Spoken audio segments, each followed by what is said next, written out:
tetap sehat ya. Ya, Ibu berharap kalian tetap dalam keadaan sehat dan masih tetap dalam keadaan semangat untuk mengikuti pembelajaran kita yang sistem daring ini. Nah, kita bertemu kembali di video pembelajaran yang ke-6. Nah, ini udah yang ke-6 ya, sudah banyak. Nah, di video pembelajaran kali ini kita akan membahas materi yang baru. Nah, namun sebelum memulai pembelajaran, seperti biasa, mari kita berdoa menurut ajaran agama dan kepercayaan kita masing-masing. Doa dimulai. Doa selesai. Nah, di video pembelajaran kita kali ini, kita akan membahas materi tentang gaya dan hukum Newton. Ada dua kompetensi dasar pada materi kita hari ini. Yang pertama, mengidentifikasi jenis-jenis gaya, penjumlahan gaya dan pengaruhnya pada suatu benda yang dikenai gaya. Lalu yang kedua, menerapkan hukum Newton untuk menjelaskan berbagai peristiwa dalam kehidupan sehari-hari. Dan ada beberapa indikator pencapaian kompetensi dalam materi kita kali ini. Yang pertama, kamu diharapkan mampu menjelaskan konsep pengertian gaya. Lalu yang kedua, kamu mampu menyebutkan macam-macam gaya, mampu mengidentifikasi pengaruh gaya terhadap benda. Kamu dapat menjelaskan konsep hukum Newton pertama, konsep hukum Newton kedua, konsep hukum Newton ketiga, dan kamu mampu mengidentifikasi penerapan hukum Newton dalam kehidupan sehari-hari. Baiklah anak-anak, langsung saja saksikan video pembelajaran berikut ini.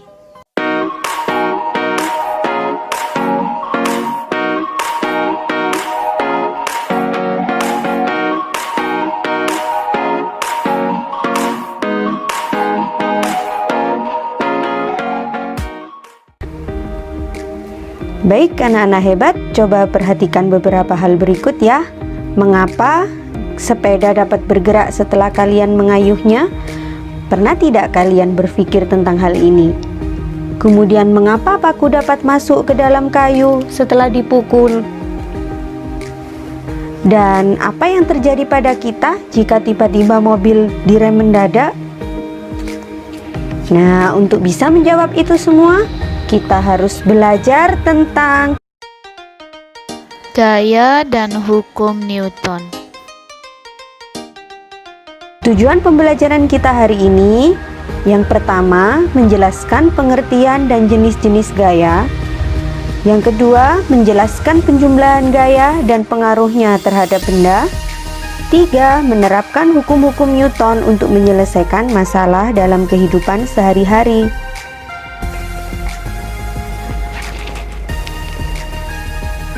Coba perhatikan gambar.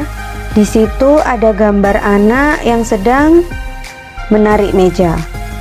Kemudian gambar satunya lagi, anak sedang mendorong meja.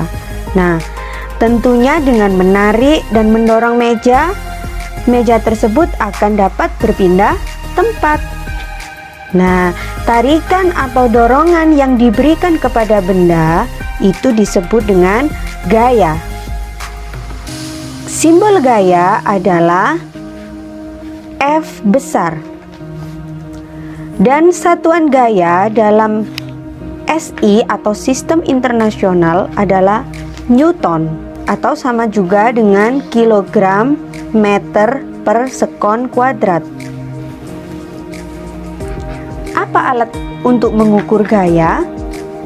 Perhatikan gambar. Nah, di situ ada gambar dinamometer atau neraca pegas seperti itu. Jadi alat untuk mengukur gaya adalah dinamometer atau neraca pegas. Nah, apa pengaruh gaya pada benda? Yang pertama, gaya dapat mengubah posisi benda. Yang kedua, dapat mengubah arah benda. Yang ketiga, mengubah bentuk benda. Dan yang keempat, mengubah kecepatan benda. Nah, jenis-jenis gaya. Perhatikan pada gambar. Gambar pertama itu anak sedang bermain sepak bola.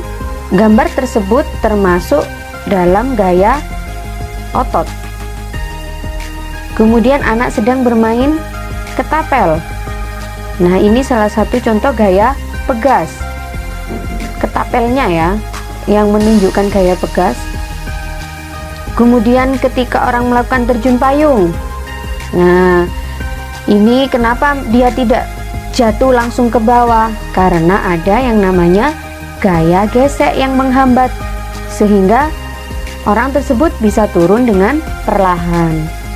Ketiga gaya di atas termasuk dalam gaya sentuh, yaitu gaya yang bekerja pada benda di mana terjadi sentuhan langsung pada bendanya. Jenis gaya selanjutnya, perhatikan gambar, itu ada gaya magnet. Kemudian ketika buah jatuh dari pohonnya, itu contoh gaya gravitasi. Kemudian ketika ada penggaris yang digosok-gosokkan ke rambut, kemudian diletakkan atau didekatkan pada potongan kertas kecil, maka akan dapat tertarik. Nah, ini merupakan salah satu contoh gaya listrik. Nah, ketiga gaya tersebut termasuk dalam gaya tak sentuh, yaitu gaya yang bekerja pada benda dan tidak terjadi sentuhan langsung pada bendanya. Nah, sekarang penjumlahan gaya. Yang pertama, gaya sejajar dan searah. Perhatikan gambar. Ada gaya sebesar 3 Newton ke arah kanan dan sebesar 5 Newton ke arah kanan juga, sehingga resultannya 3 ditambah 5 sama dengan 8. Jadi kita sepakati ke arah kanan bernilai positif, ke arah kiri bernilai negatif. Perhatikan yang kedua ini, ketika ada gaya sejajar dan berlawanan arah. Nah, di situ ada 3 Newton gaya ke arah kanan dan 6 Newton gaya ke arah kiri. Resultannya bagaimana? 3 ke kanan jadi 3, karena 6 itu ke kiri jadi dikurangi 6. 3 dikurangi 6 sama dengan negatif 3 Newton. Tanda negatif di situ menandakan bahwa arah gaya tersebut ke arah kiri. Baik, perhatikan contoh soal. 2 orang anak melakukan tarik tambang, yang satu memberikan gaya 400 Newton ke kanan dan anak yang satu lagi 600 Newton ke kiri. Berapakah resultan gaya tersebut dan kemana arahnya? Coba kita jawab. Perhatikan gambarnya. Satu anak tadi memberikan gaya 400 Newton ke kanan. Kemudian satu anak lagi memberikan gaya 600 Newton ke kiri, sehingga resultannya berarti 400 dikurangi 600, sehingga hasilnya negatif 200 Newton. Negatif tadi berarti ke arah kiri. Nah, sekarang coba dikerjakan. Soal pertama, 3 orang anak mendorong lemari secara bersamaan dengan masing-masing gaya 250 Newton, 300 Newton, dan 200 Newton. Berapakah resultan gaya ketiga anak tersebut? Perhatikan arahnya ya anak-anak. Soal kedua, sebuah mobil mogok didorong oleh 2 anak yang masing-masing memiliki gaya 350 Newton dan 300 Newton. Jika gaya gesekan antara ban mobil dengan jalan aspal sebesar 100 Newton, maka berapakah resultan gaya yang bekerja? Perhatikan arahnya. Sekali lagi perhatikan arahnya ya anak-anak. Di situ ada arah yang berlawanan, yaitu gaya gesekan antara ban mobil dan aspal. Kita lanjutkan. Yes, you can try it at home. Ya, yang pertama, ambil selembar kertas dan gelas berisi air penuh atau tempat air minum yang berisi air penuh. Kemudian letakkan di atas meja.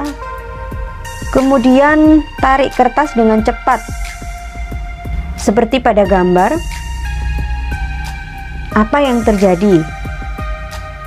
Nah, ulangi kegiatan 1 dan 2, tetapi tarik kertas secara perlahan.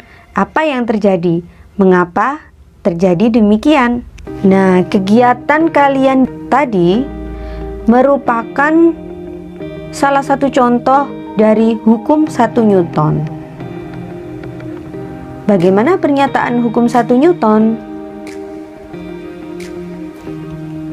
Jika resultan gaya pada suatu benda sama dengan 0, maka benda yang mula-mula diam akan terus diam atau mempertahankan keadaan diamnya, sedangkan jika benda itu bergerak, maka ia akan bergerak terus dengan kecepatan tetap. Secara matematis dituliskan sigma F sama dengan 0. Nah, penerapan hukum 1 Newton. Perhatikan gambar, itu ada anak sedang bermain ski. Nah, ketika pemain meluncur tanpa menggerakkan tenaga, maka tidak ada gaya yang bekerja pada pemain tersebut. Tetapi pemain tersebut dapat terus meluncur dengan kecepatan yang hampir tetap. Hal ini disebabkan karena lapangan yang sangat licin, sehingga gaya gesekan yang terjadi hampir tidak ada atau sama dengan 0.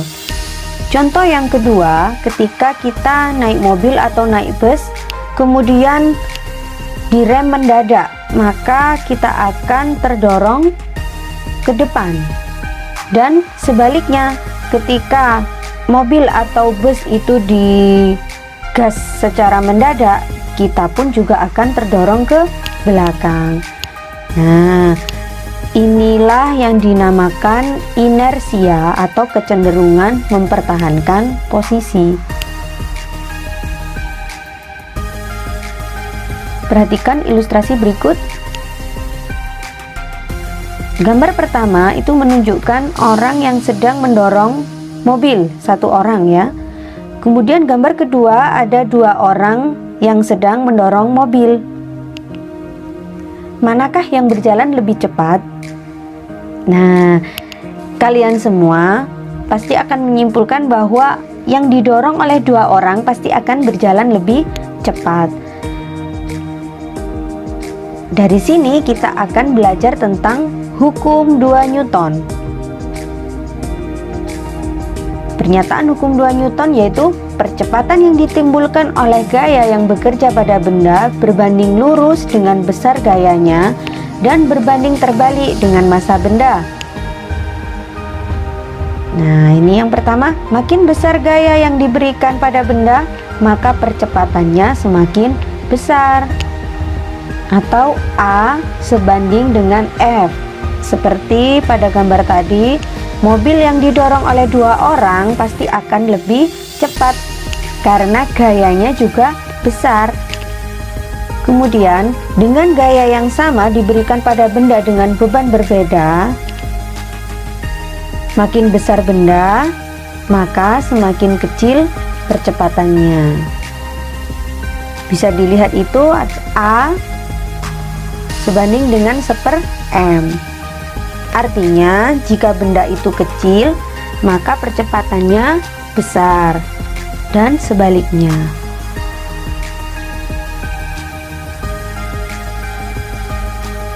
Dari situ tadi diperoleh hubungan antara gaya F, massa M, dan percepatan A adalah sebagai berikut.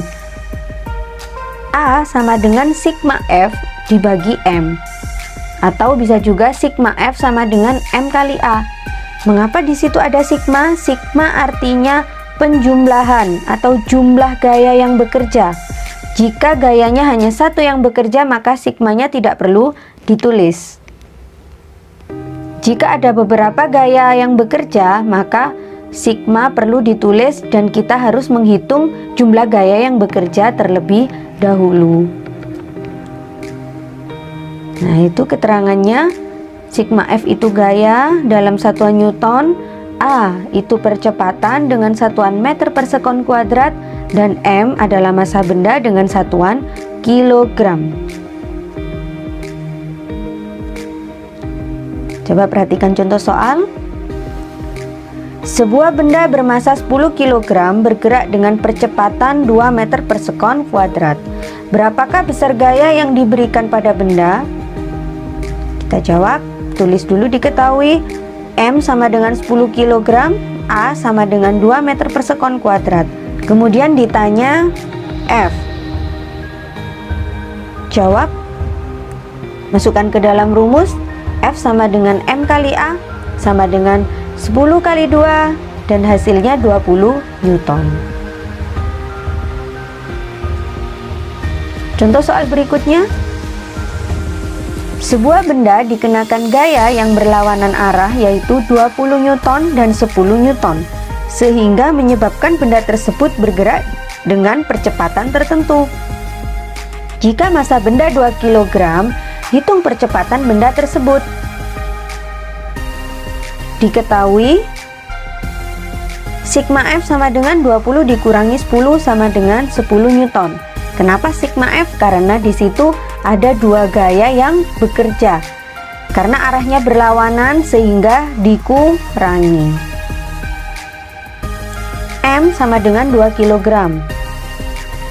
Ditanya percepatan atau A. Jawab, kita masukkan A sama dengan sigma F dibagi M. 10 dibagi 2 dan hasilnya 5 meter per sekon kuadrat. Nah, sekarang coba kerjakan. Soal yang pertama. Sebuah mobil memiliki massa sebesar 50 kg, sedang didorong oleh 4 orang yang masing-masing mengeluarkan gaya 25 Newton. Berapakah percepatan yang dialami mobil tersebut? Soal kedua. Perhatikan gambar di bawah ini. Nah, di situ ada sebuah benda dan beberapa gaya yang bekerja.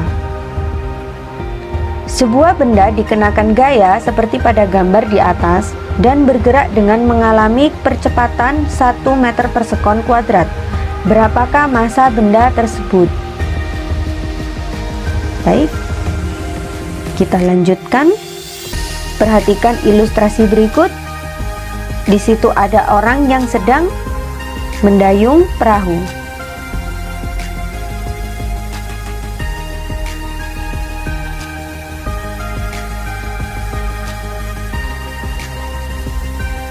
Nah, mengapa perahu bisa maju ke depan padahal orang tersebut mendayung ke belakang? Ketika seseorang mendayung perahu, pada waktu mengayunkan dayung, pendayung mendorong air ke belakang atau bisa disebut dengan aksi.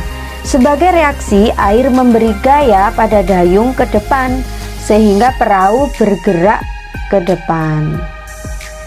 Nah, inilah salah satu contoh dari penerapan hukum 3 Newton, di mana pernyataan hukum 3 Newton, ketika suatu benda memberikan gaya atau aksi kepada benda kedua, maka benda tersebut memberikan gaya atau reaksi sama besar terhadap benda ke satu, tetapi arahnya berlawanan.